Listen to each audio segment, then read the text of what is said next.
Welcome, Sens Talk.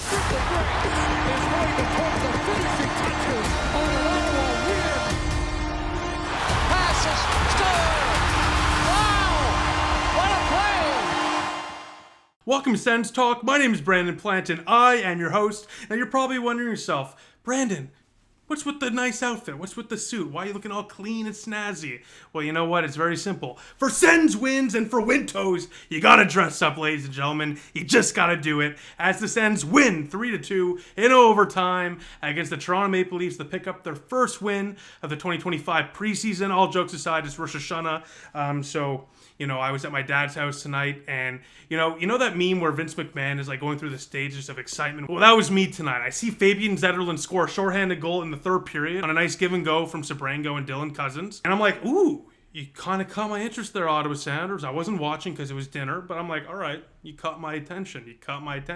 By the way, nice to see Zetterlund get on the board, get some confidence going into the year. He's going to have a big year, mark my words. And then in the last few minutes, Ottawa's pushing. This is where I put it on. I'm like, all right, a few minutes left. I can convince everyone to bear with me as I watch. They obliged. God bless my family. So we put on the game. Shane Pinto. This guy's going to get paid. My goodness, is this guy going to get paid? You're probably saying to yourself, it's a preseason game, Brandon. Relax. No. Winto, Shane Pinto, huge goal that tied up at 2 in the final few minutes. Literally 2:02 left. Shane Pinto taps it in. Ottawa ties it. We're going to overtime. And yeah, I see the Leaf fans in my comments already. Sens Talk, this is a meaningless game. Sens Talk, who cares? These games don't matter. You're right. But this is hockey. Let's have some fun. And you know what's fun? Seeing Shane Pinto absolutely burn $30+ million on the ice. He burnt past Austin Matthews and wins it in overtime. Glove side. What a shot there for Shane Pinto. He ties it with 2 minutes left and wins it less than 20 seconds into the overtime period for a Winto, for a Sens win. That's just so awesome to see, and I had to do a video right away. Again, I didn't watch most of the game, unfortunately, so comment down below who you really liked in this game. I'm going to kind of wait to see what your analysis is on the game. But when Shane Pinto does a late tying goal and then gets the Winto for the Ottawa Senators, right, and he burns Austin Matthews in the process, that feels pretty, video-worthy to me, to be honest with you. So, a good game for Ottawa, and I will go through a couple of stats here because I already got you here. I might as well go through a couple of stats. Levi Merrilainen, 23 for 25, 920 save percentage, and then Hunter Shepard went in. And by the way, his pads, oh my goodness, what beautiful pads he has. What a setup he has. He went 8 for 8, so stopped all the shots. Looking at the stats here, Pinto en route to that, GWG, the back-to-back goals. Also had 4 shots on goal today. Zetterlund, he was ripping that puck all night with 6. And overall, again, I can't comment too much. I don't want to act like I know when I don't. But during dinner, I was curious because 2-0 to the Leafs, again, with the roster they had versus ours, not exactly a big shock. But this is the preseason. This is where weird things happen, where we somehow win against that roster that Toronto put out, and Toronto beats us against the roster we put out on Sunday. That's just what happens in the preseason, ladies and gentlemen. But I put out a tweet asking you on Twitter, well, how are the Sens looking? And it was some mixed reviews, but Chris Stevenson kind of gave me some deja vu, I can't lie. He said, we gave up a power play goal and can't score 5-on-5. And right away I was like, is this 2024-25 all over again? Luckily, though, yes, not many 5-on-5 goals in this game. Shorthanded in the power play goal to lead that comeback and then to finish it off in overtime, right? I guess that's 5-on-5. Technically, it's an even man attack, but obviously it's 3-on-3 hockey, so not a 5-on-5 goal either. So I guess that still holds true. But again, this is preseason. I'm not going to read too much into that.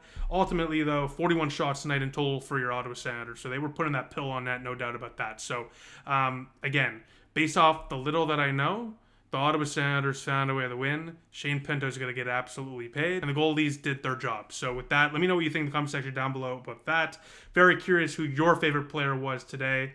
But again, what I will say is Pinto, the big thing in this game, especially against the lineup that Toronto had, going into this game, again, I didn't watch the full thing, but going into it, I was thinking to myself, this is a big opportunity for guys like Zetterlund and Shane Pinto to do their stuff and show what they can do against the top competition against Toronto in top minutes, right? On that first line. I think it's needless to say they did pretty well for themselves, right? The two scored all 3 for Ottawa, right? So that is very encouraging to me. Again, it's a meaningless game. Yes, it's fun to win. but it's a meaningless game. It doesn't matter, right? So if you can get some positives out of a meaningless game, that's all you want. The goaltending looked great. You had the guys that needed to do well, and that being Zetterlund and Pinto. And most importantly, again, I didn't really get to see it, but we got to see Sanderson and Jakubchuk on a first pairing tonight. Now, I didn't get to see that, unfortunately, but all of you guys did. I heard a lot of good things about their games. So, and Sanderson had a bit of an injury scare there. Luckily, he seems to be okay. Can these guys just stay healthy? Please, first Clevin, now Sandy. Just stay healthy. We need you for the regular season.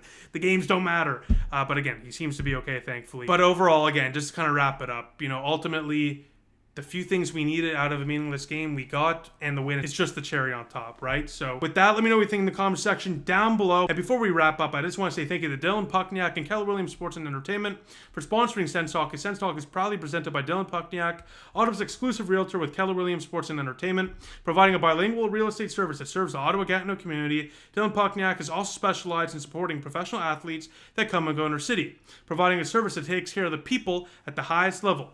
For realtor experience, puts you and your needs first. Visit dylanpuckniak.kw.com. That's dylanpuckniak.kw.com to find out more today.